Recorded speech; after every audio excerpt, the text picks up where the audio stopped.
While politicians are campaigning for peaceful solutions at the Munich Security Conference, the Kremlin is testing missiles, and Boris Johnson fears a historic war. Recent fighting in the conflict zone in eastern Ukraine has heightened fears of an escalation. On Saturday, the government army and Russian-backed separatists continued shelling each other. According to the Ukrainian army, 2 soldiers were killed and 4 others injured. The insurgents in the Donetsk and Luhansk regions ordered a general mobilization of men for combat operations in view of the situation.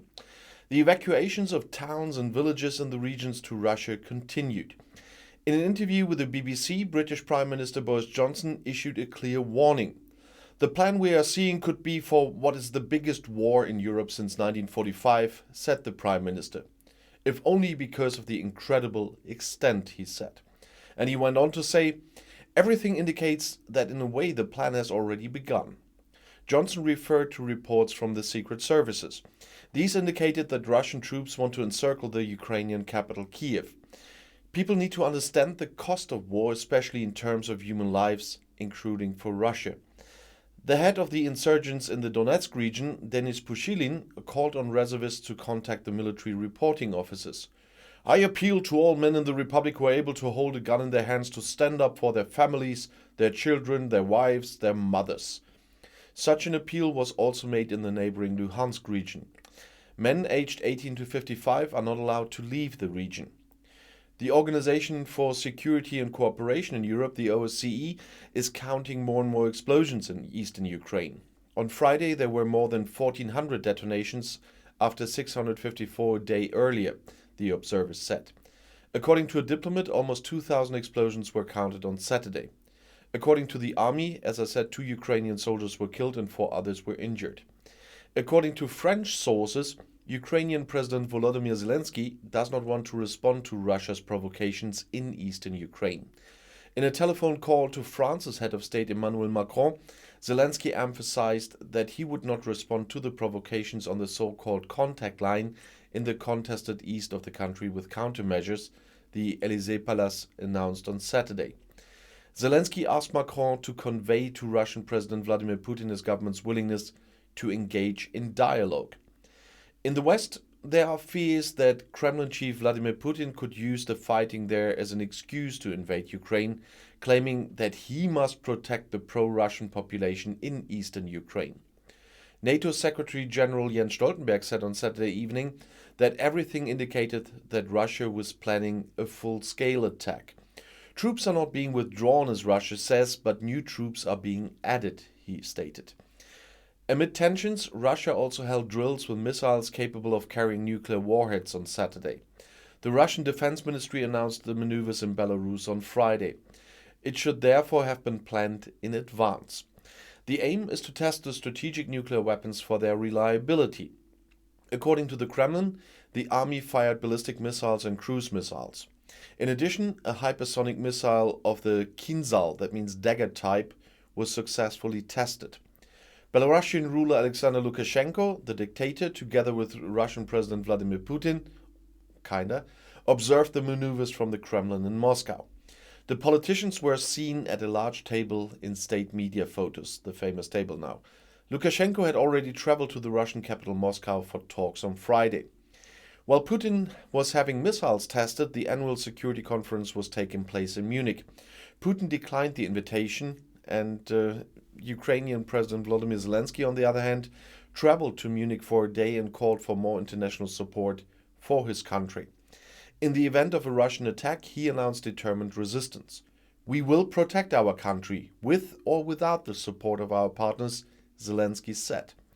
In the event of an invasion of Ukraine, participants in the security conference of the Russian leadership again threatened retaliation. The EU and its transatlantic partners continue to work on a robust package of financial and economic sanctions, including on energy and high-tech, said European Commission President Ursula von der Leyen. The Kremlin's risky thinking, born of a dark yesterday, could cost Russia its prosperous future, she said.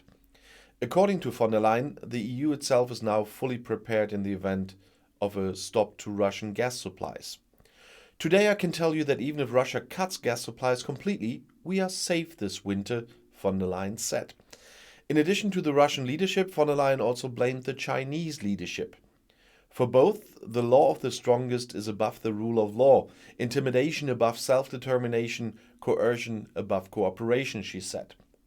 At the Munich Security Conference, China's Foreign Minister Wang Yi supported appeals for a peaceful solution to the Ukraine conflict. However, Wang Yi not only criticized the West, but surprisingly also Russia.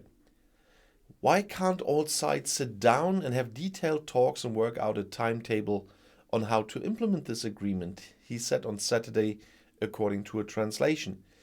That's what all parties should be doing, what they should be concentrating on, rather than increasing tensions, fomenting panic, and perhaps even sensationalizing the risk of war. US President Joe Biden had previously said in Washington that he expected an attack on Ukraine, including its capital Kiev, in the near future. We have reasons to believe that the Russian military is planning to attack Ukraine in the coming week, in the coming days maybe, he said. And German Foreign Minister Annalena Baerbock said in Munich, as inconceivable as that may sound, we are faced with the tangible danger of a military conflict in the middle of Europe. However, one does not know whether an attack has already been decided. On the sidelines of the security conference, the Green politician held a crisis meeting with colleagues from the other leading democratic economic powers and then urgently warned Russia against an attack on Ukraine. Don't make this fatal mistake. Withdraw your troops, avert damage from Ukraine and Russia, and let's talk, she told the government in Moscow. History has not yet been written, she said. There is still an easy way out that the Russian government can decide at any time. And German Chancellor Olaf Scholz also warned Russia against an attack and called for negotiations.